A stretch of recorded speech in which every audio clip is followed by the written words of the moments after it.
E aí, Abner Santana, hoje então o assunto é a Maratona de São Paulo, que aconteceu no último dia 7 de abril, no último domingo.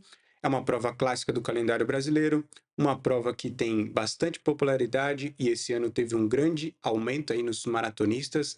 Uma excelente notícia para a ESCOM, que organiza a prova. Então a prova está crescendo. No total de corredores teve 18 mil, mais ou menos, então variando aí nas distâncias disponíveis. A prova que teve mais corredores foi nos 21 quilômetros e depois a maratona. E vamos aqui para a tela que eu vou mostrar as estatísticas para vocês. Depois eu vou falar um pouco sobre o resultado e minhas ponderações. Talvez eu vou ser um pouco duro hoje, mas a gente precisa ser duro para as coisas acontecer. Então, esse ano a gente teve 4.022 maratonistas. No ano passado foram 3.115 maratonistas, um aumento aí de 907 maratonistas. Um bom aumento nos concluintes da prova. Um número excelente. Talvez isso vai ajudar a prova a subir de nível aí na World Athletics. E a gente teve 3.419 homens e nas mulheres 603 concluintes. O tempo médio da maratona foi 4 horas e 25, o tempo médio masculino 4 horas e 21, o tempo médio feminino 4 horas e 47 minutos. Uma provinha até que rápida, na minha opinião. Aqui embaixo, como de costume, a gente vai ter as divisões da prova por idade, para a gente saber os concluintes, e a faixa que mais teve pessoas correndo foi na casa dos 40 a 44 anos.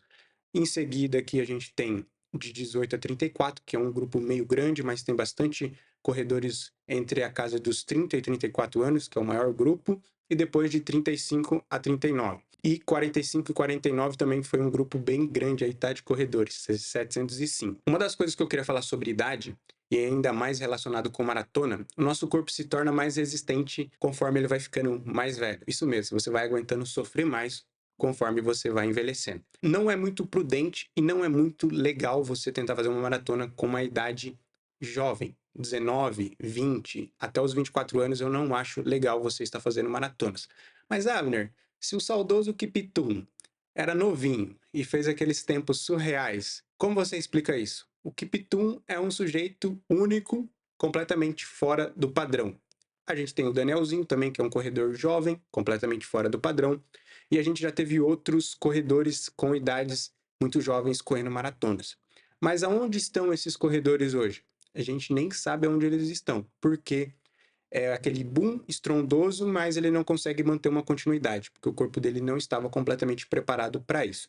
E se você parar para reparar, hoje em dia a gente tem muitos corredores na casa de 40 e desempenhando muito bem na maratona. Por quê? A gente tem mais tecnologia, mais recurso, mais nutrição, mais ciência, um monte de calçado incríveis, e aí as pessoas conseguem performar com essas idades que são mais resistentes. É isso que eu quero dizer.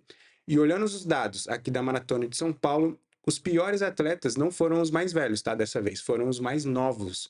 Entre a casa de 20 e 25 anos, é os piores tempos da maratona de São Paulo, tá? Eu analisei os dados e é incrível isso. Paciência, jovem, paciência. Amadureça, treine bastante e depois venha encarar os 42 quilômetros para você ter uma longevidade na corrida. É isso que eu quero dizer. Então aqui a gente tem a distribuição da faixa etária, um número bem legal para você analisar. E aqui é onde está os alienígenas. Correr com 75, 79 anos, 80 anos é a coisa mais rara. A gente tem 3 homens, eu já dei uma analisada em quem são esses sujeitos, e tem um cara bem peculiar que começou a correr com quase 70 anos. Então nunca é tarde para começar mesmo.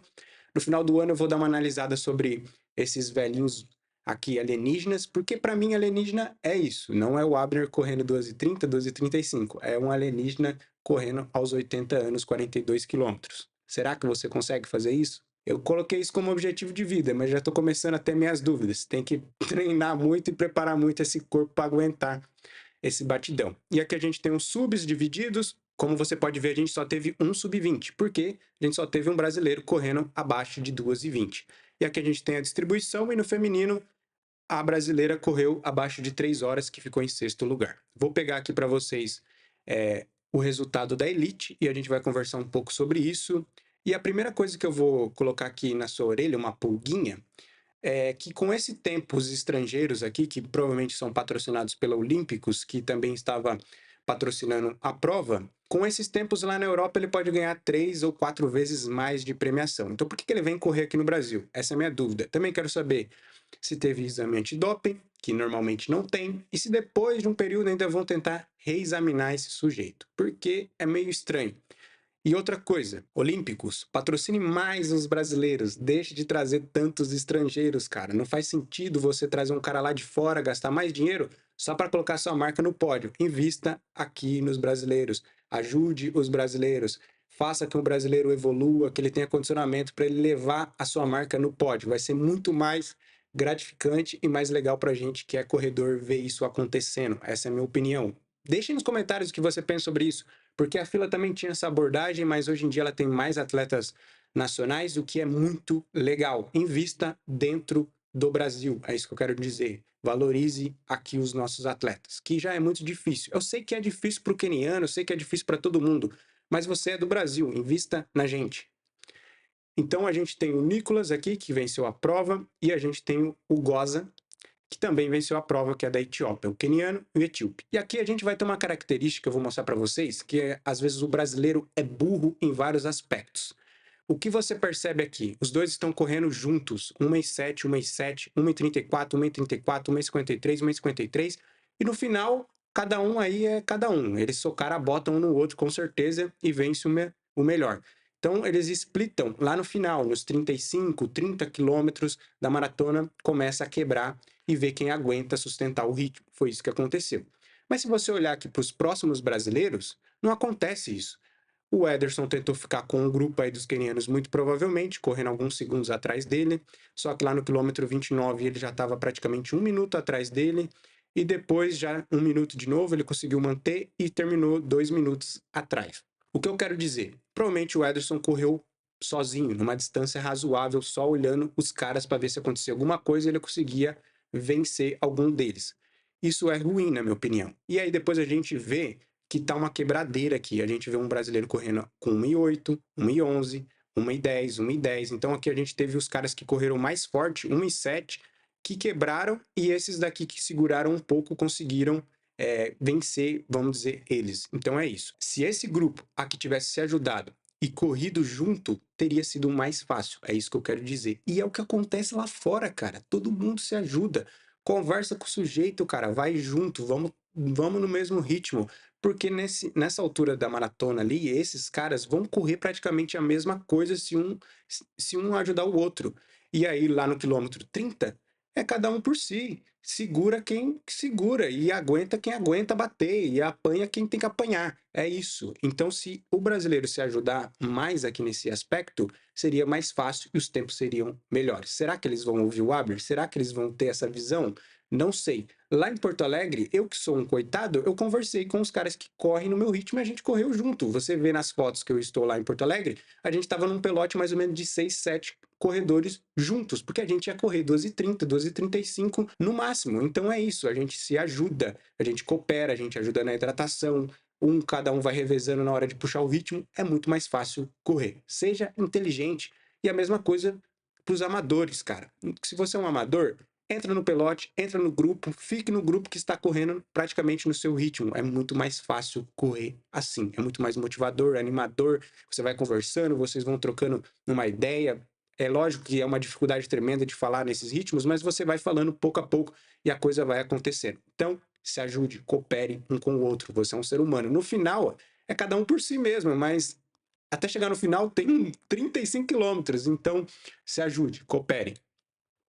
E aí você consegue ver que a gente tem um terceiro brasileiro aqui, que é o Ederson Vilela. Fico muito feliz de ver que o Ederson está conseguindo desempenhar e manter o seu ritmo das últimas provas, então isso é um grande sinal, porque ele teve uma grande dificuldade na transição para a maratona, se lesionou diversas vezes, e hoje ele está conseguindo manter uma boa constância. Isso é ótimo, espero que ele consiga evoluir ainda mais e talvez representar o Brasil numa futura Olimpíada. Eu tenho certeza que ele tem esse desejo no seu coração e torço para que ele consiga isso. E a gente tem o Geilson, que também é um cara que está desempenhando muito bem, que ficou na 4ª colocação, o Rafael Magalhães, que também é outro cara que está desempenhando muito bem na maratona.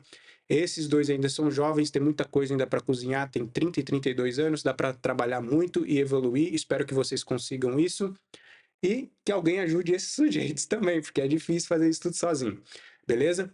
Então, esses foram os 5 primeiros colocados. A gente teve 3 brasileiros e 2 estrangeiros, um queniano e um etíope. E é isso, poderia ser uma prova diferente se eles tivessem cooperado uns com os outros. Essa é a minha opinião, tá? Fica mais fácil correr. E aqui nas mulheres eu vou ter que ser bem cruel e bem objetivo. Cara, para mim não existe esses tempos na elite feminina, isso só existe na elite feminina brasileira, tá? Não existe lá fora.